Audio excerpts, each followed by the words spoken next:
દલિત સમાજને એવો ભ્રમ છે કે અમારા માટે કોંગ્રેસ જ હારી હતી, પણ કોંગ્રેસનો પાયો કોઈને ખબર પડે ઇતિહાસ તેને જિંદગીમાં વોટ કોંગ્રેસને ના હાલે.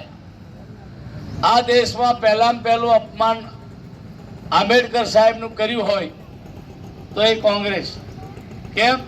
આ દેશમાં બધાથી વધારે ભણેલા હાઈએસ્ટ શિક્ષણ પ્રાપ્ત કરેલો એક દલિતનો દીકરો એ જ્યારે ચૂંટાયા, કોઈ પણ લોકસભાની સમિતિમાં નહીં રાખ્યા, મિનિસ્ટરીમાં નહીં રાખ્યા, અને આ હોશિયાર છે તો એને ધરમૂળથી કાઢો. આ કોમમાં કોંગ્રેસ 20 વર્ષ લગી લાગી. બાબા સાહેબ જયારે ચૂંટણી લડતા હોય તો આખી કોંગ્રેસ લાગી જાય અને હરાવો, અને એ હરાયા ખરા.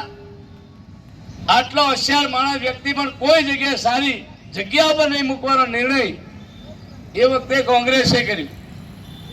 આટલી ઊંચી પહોંચ વાળો વ્યક્તિ રાજકીય સન્માન તો ઠીક, ભારત રત્ન તરીકે સ્વીકારવા તૈયાર નહોતી આ કોંગ્રેસ.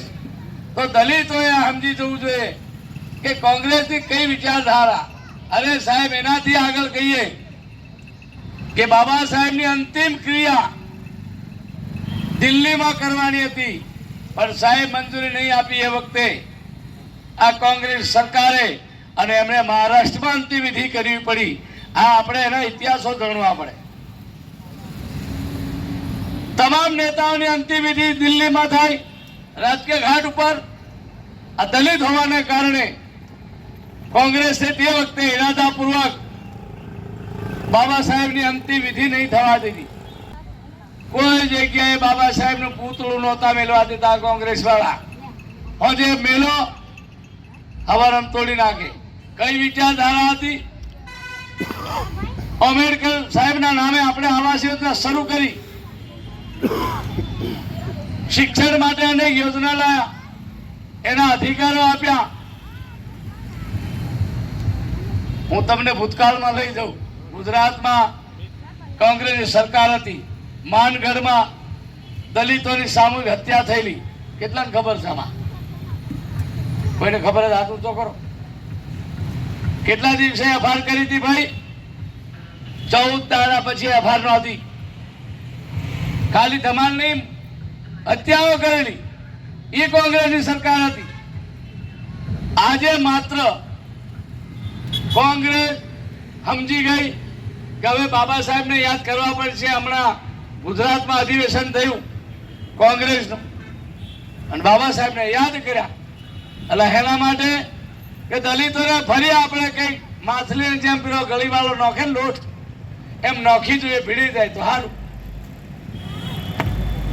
બાબા સાહેબનું અપમાન કરો એક પણ નહોતા બાકી રાખતા એ લોકો. રાષ્ટ્રીય અધિવેશનમાં બાબા સાહેબને યાદ કર્યા, કારણ પછી સરદાર સાહેબને યાદ કર્યા, કારણ કે કોંગ્રેસમાં જેટલી જે હસ્તીઓ છે એ કોઈના નામે વોટ પ્રજા હાલે એમ નથી. એટલે આ લોકોએ ટર્ન બદલ્યો. બાબા સાહેબનું આ બંધારણ ખતરામાં છે. ઓ ભાઈ, બંધારણ ખતરામાં હોય તો હસમુખ મકવાણા આ નગરના પ્રમુખ નહીં બને. બંધારણ ખતરામાં હોય તો મારો દલિત કોઈ ડોક્ટર કે આઈએસ અધિકારી ના બને.